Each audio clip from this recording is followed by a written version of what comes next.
Hi there guys, and welcome to another episode of the R&C Growth Lab. I am the R, Richard from C, and she is the C. She's butting in, you see, before me. She's on cue, ready to go. I was poised. She was poised, ready to go, Caroline, on cue. So yes, she is Caroline. She is the C of the R&C Growth Lab. So we are here to help your business grow and scale to a better place than what it is at this moment in time. Now, today we're going to talk about POA. Price on application. Yeah. So what do you think about POA? To me, when I see something that's POA, I automatically think it's extremely expensive and I probably can't afford it. So I wouldn't even bother to ask how much it was. You know, you see the big fancy houses and it says POA and you're like, yeah, completely out of my price range. And so it's an automatic thing that's drummed into you and you just assume it's too much, it's too expensive. So I put in POA, can put some of those customers off that would probably pay what you're going to ask for it. Yeah. I sometimes call it price of arrogance. So it's, to me, it's, you're putting down POA purely and simply because I don't know, have you got something to hide? You know, are you trying to, why not be upfront? You know, it's all about customer expectations. That's the thing with it. And the thing is, it's some people, you've got to be very, very careful of, you know, like time thieves, whatever you want to call them, you know, time vampires, time leeches, whatever they are, time wasters, you know, they are going to come and suck the life out of you, and they are life suckers, and they're just going to waste your time. And is that what you really want, is to have your business wasted? Because while it's being wasted by this price of arrogance, you are missing out on the opportunity of an actual sale. Well, on one hand, you kind of get a feel of people if they're interested or not, if they come and ask. But that's the only thing. It does just sit with people that it's something that's really expensive. Well, it sits with me the same, exactly as it does you. Maybe that's just the way we're wired, maybe it's the way we think, but you know, when something is a price on application, I always think, well, forget it, because if you can't be bothered to at least give me a guideline, and there are guides, no matter what you do in life, even with building a house or anything like that, there is a guide, you know, to building that house. You know, if someone says, I want a 4-bedroom house and it wants to look like this, you know there's going to be a price. You should know, as you know, a surveyor, house builder, whatever it is, quantity surveyor, I'm not quite sure who does the sort of pricing on that sort of thing, but I guess a quantity surveyor would. They're going to work out what is needed. They would roughly know how many bricks it's going to take to build a 4-bedroom house this size. They would know how much footings you're going to need in, you know, to within a certain degree, depending on the actual foundations of the ground that they're going into. Obviously, some could be softer than others. That means they might have to put piles in rather than just standard foundations. But again, they're going to know roughly how much a pile is. Well, if it goes that deep, it's that. Yeah. You know, and it's going to. You could be potentially looking at, you know, 300 piles. They're going to cost you that amount each. So that means that house is going to cost you X approximately. But if you want an exact price, then we can price it for you. But to give you a guide, it could be from, you know, 200,000 to 400,000. That's your guide price. Now I know a ballpark figure. Now I know whether I can afford it. You know, that's the thing with it. It doesn't matter, you know, what it is. And, you know, people say to us, you know, how much is a steering wheel? Well, first of all, we need to see a picture. Once we've seen a picture, we can then give you a guide price, that can give you a price. And they're like, well, have you got a guide? Yes, we have. Maybe 150 to 220. Depends on the steering wheel, depends on the damage, depends on the complexity of the wheel. So has it got stitching around it that's a different colour to the steering wheel? Because that means it's a tedious job to mask up. That's going to be on the higher end of the scale because it's going to be a lot more time involved to do that. Now, it could be people, when we used to do detailing, people would come to us and say, how much is that detail? Well, what car is it? Because obviously, depending on the size of the car, it's going to vary. But, you know, small, medium and large is what we always used to say. You know, pickup, SUV, small, medium and large van, that's how we used to price our work. And it's very rare that we went wrong. And we would just sort of say to them, depending on the condition of it, if it's really bad condition, that's the price for a small vehicle. that's the price for a large, that's the price for medium, etc., etc. So we would give them guide prices that it could be from that to that, and that helped enormously with getting those people coming on board that just want to, drain the life out of you by wasting your time. Time is very, very precious. You can't buy back time. Time is expensive. Time is expensive. So the more you get your time wasted by time vampires, the less business that you're going to be able to do. That is the thing with it. Yeah, you could be asking, say that your item or your service is, it's £500. It's quite a lot of money. So you're going to put POA on there. Someone that's only got £50 might still think, that's only going to be about £50, and they're going to come to you and say, how much is that, mate? Can I get a price on this? So you've wasted 5 minutes, 10 minutes, 15 minutes, depending on how long or how much of the time of the day that it takes to go forwards and backwards with all your messages. If they'd have seen a guide price of between 400 and 600 right from the start, they wouldn't have bothered wasting your time because they know they're never going to get it for 50 quid. So it's a time thing as well. So give a range of price. Give it, even if it's a really big range, it could be between 100 and 400. They've still got an idea and they won't waste your time when they're sat with 50 quid in their pocket. The thing is, you are going to get time wasted, and some people may argue with us, well, I might be able to convert that client. You're never going to be able to convert that client into spending £500 if they haven't got £500 to spend. So you've got to try to do your, sort of due diligence checks. You've got to try to educate that client. You've got to try to educate them in the fact as to why it is that expensive, and trying to go through all this sort of process just on the hope that you're going to pick them over the line and get them as a customer. It isn't worth it, because while you're doing that, you've probably lost the opportunity of 2 or 3 other clients that were going to spend £300, £400, £500 with you without even asking. And this is the thing that you've got to check. It is about, I'm just trying to think of the right word, it's about trying to evaluate your client, to get them through that sales process. They've got to have some idea, because the thing is, you might get somebody who comes along and says, oh my God, I've seen you do that Ferrari, you had it in for a day and it was amazing, it looked absolutely phenomenal, I want my car doing, when can I bring it down and get it done? And they're thinking, it can't be any more than, it's a day's work, you've obviously done that, it's going to be about 75, 80 quid. Absolutely not. You've probably spent, £500, £600, £700 on that, with the ceramic coating. People look at a ceramic coating and they're like, yeah, it's 30 quid to buy a bottle of ceramic, or it's 100 quid to buy a bottle of ceramic. Surely it's not going to cost me like 400 or 500 quid to get that ceramic on there. What the hell are you charging me for? Surely you just wipe it on and that's it. So again, it's about educating the client. It's about bringing the client on that educational journey. But again, you are going to waste your time on people when you are not giving prices. It's very, very simple.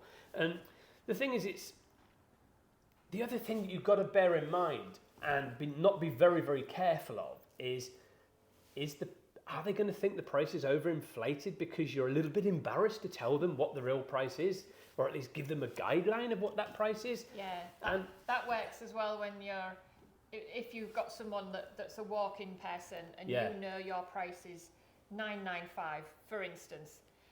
They can tell on your face if you think that's expensive and if you think they think that's going to be expensive. Body language, like, I can read it. Oh, well, it's quite expensive. It's $995, that service. They then know they've probably got some bartering in there, and they're gonna. This is why the guide price things work really well. Even if you are doing the 100 to 400, like I said before, the person that's still got 100 quid is still going to try. He's still going to come to you and he's going to say, what do I get for my 100 quid? You can then talk him up. You might get him to 200. You might get him to the 300 and the 400 by explaining the quality or the value of the service or the item that you're providing to that person. So it does, giving the guide, give a guide. You can't really, you're not going to lose at anybody, because the people that you could lose weren't a real customer in the first place because they can't afford it. The trouble is with that, by not giving that guide price, you've got what we call misaligned expectations, because now a client could be coming to you with the expectation that, I don't know, they've seen maybe, they want to buy a car. You've got price and application on it. They could have travelled 200 miles thinking, the average price of these cars is £5,000, and they've travelled maybe a couple of hundred miles to come and have a look at that car, thinking, well, price and application, industry sort of standard, markets at the moment, seeing other cars that's in the same condition, same sort of spec on it, they're around about £5,000. They turn up at your place and they ask you how much it is, and you turn around and say, absolutely, yes, £8,000. How do you think that person's going to feel? Because that is a misaligned expectation of what the client is expecting to pay based upon an industry and averaging by already doing their own checks. They've done their due diligent homework, they've done their checks, they have looked at the industry, they have maybe looked at 20 different car garages to see what the average price is for that vehicle with that spec in that condition, and all of a sudden your price is £3,000 more. Now, if that happened to me, I'm going to be pretty peed off that I've driven 200 miles. You could say, well, what an absolute fool. Why didn't you pick up the phone and ring first? Well, the thing is, unfortunately, in the world that we're in, it's just how people are. We've had this with other things where, like with a podcast we did, the other day where we were talking about, photographs and stuff like that. And take a photograph in a building, they see a logo of a company, the car's for sale, they turn up to that deal, to that, say, for argument's sake, for that vehicle detailer, you've got a car for sale, mate. No, I haven't. So it's a misaligned expectation because that car isn't at that property for sale. So again, you're annoying a client. You've got to be very, very careful how you get the misaligned expectation, because the thing is, I could expect to pay for, something, £20. Eventually you could, after toing and froing with email after email, you might end up sending 20 emails backwards and forwards, exchange, tying you up, wasting your time. Costing you more than maybe just picking up the phone and saying to them, guys, this is £100, and they're expecting it to be 20. So that is, again, it is a classic example of a misaligned expectation. So again, you've got to make sure this is very clear on your journey, on the customer's journey that they're going to come on. It is very, very clear on the website, because the thing is, at the end of the day, you've got to make sure that client can buy, efficiently, smoothly, and fast. So you've got to make sure that there is no hidden agenda for what you're trying to do, because customers are going to think there is a hidden agenda. Why has this got a price and application? Some are going to be intrigued, thinking, Christ, this must be really expensive. This must be for me. You're bringing your potential for your business right down to a small figure, I believe, by having that POA on there. Yeah, and I think some people will expect if it is really expensive, they're going to expect a load of stuff chucked in for nothing. Yeah. They're going to expect, take the new car for example. They're going to expect, the missus will get a big bunch of flowers when we go pick it up, and and we're going to get treated to this, and we're going to get treated to that, and you're not. You're expecting things because it's a certain price, and it doesn't always. If it's not listed down, you're not going to get that. I think that follows on as well to people where they over deliver. Yes. Yes.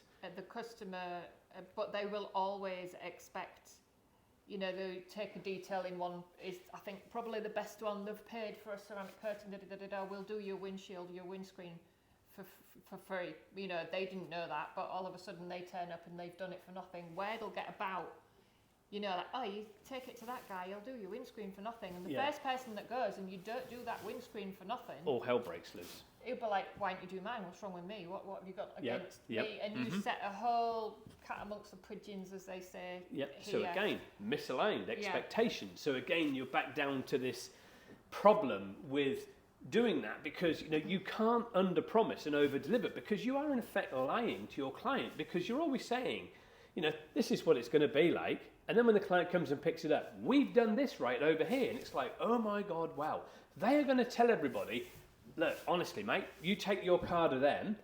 I took mine and it was like this. And for no extra charge, they did all of this. The thing is, customers are going to start coming in. This is a classic misaligned expectation. Customers are going to start coming in, all expecting that they're going to bring it in like this, and you're going to do this. Well, the thing is, like Carolyn's just said, the first time you don't do that, your reputation is completely shot and ruined, because that one bad review will ricochet through the industry, through the market. With the power of social media today, you've got to bear that in mind. The power of social media. These vampires will eat you and devour you on social media and ruin everything that you may have taken 20 years to build. And that one misalignment, it's ruined in no time whatsoever. I think as well, doing something that they didn't ask for, you're setting yourself up to fail, because they might have categorically not wanted that, Yeah, absolutely, yeah. Something silly, like you're throwing the rubbish away out of their door pockets, or you're hoovering it, or just anything. You could have got rid of a cherished concert ticket that was in their door, or, it's a bit far-fetched, but these things it can happen. Yeah, it does happen. Do not hoover the interior, do not clean my leather, because I like to clean my leather with a certain this, that and the other, but you've come along and just put APC on it, or whatever.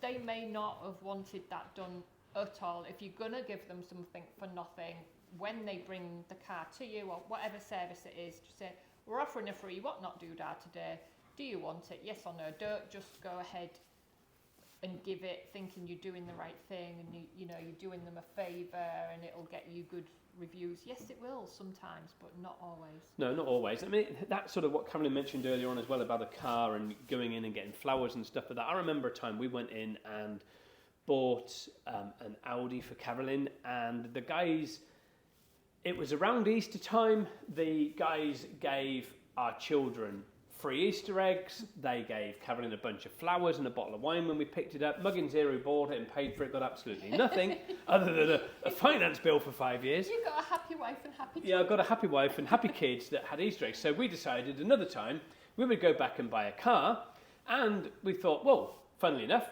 it's 5 years. It's time to replace it, because I had a 5-year plan. I waited till Easter, and do you know what? Well, bugger me. I never got the free bottle of wine, we never got the flowers, and the kids never got their Easter eggs. They were a bit bigger then. They were a bit bigger then, but I mean, at the end of the day, it's not the point. So again, we were going with an expectation. Maybe again, you're going to tell me I shouldn't have gone with that expectation. It was, we were going to go with the expectation to go in and buy, this Audi from them again. And we thought the kids were going to get Easter eggs, and we were going to be treated the same. We were going to be wooed and everything else. And unfortunately, dealership principles had changed, staff had changed, and it just wasn't the same in this particular dealership. There was no Easter eggs. No budget left for flowers and There was no budget left for flowers. There was no budget left for wine. And it just created this whole misalignment of what we were looking at. So be very, very careful. Be very, very mindful of how you do your pricing. We have had an enormous amount of businesses over the years. We've been there, done it, worn the t-shirt, inside out, upside down, clean, dirty, everything else. Whichever way you want, with businesses that we have had, from wholesale to consumer to finance companies to car sales. We've had landscape gardening, we've had design companies, we have had pubs, restaurants, nightclubs. We have been there, done it, and had all sorts of businesses, and we understand the importance of not putting down price on application. Some businesses, we have an exact price. That's what it is, because we want to get rid of as many of the time wasters as we possibly can, right from the beginning. So that is the episode, guys, about POA, price of arrogance. So that is my view on it, price of arrogance. Don't care what you think. That is my view. That is my entitlement.